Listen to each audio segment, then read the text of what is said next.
So, hi guys.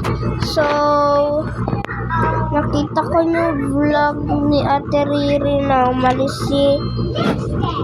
si Kuya Ace. Tapos, yun nga, nakita ko ngayon. Tapos, yung mga nakikita ko, karaoke. Ay, hindi. Top 5 karaoke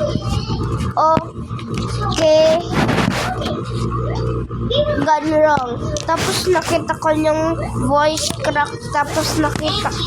Tapos sinesearch ko yun guys. Tapos nakita ko yung Ace Nick. Tapos sana mapansin to ni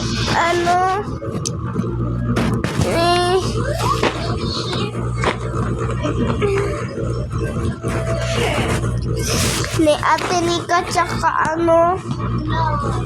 nakasubscribe naman ka sa basta sana mapansin to ni Ate Riri tsaka Kuya Ace. Tapos si Ate Nika. Tapos guys, so yung mga di nakakaalam ng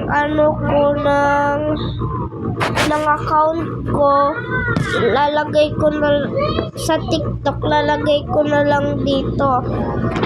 Hindi talaga ako guys makatigil kakaiyak.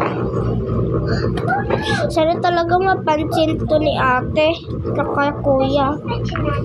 Bye guys.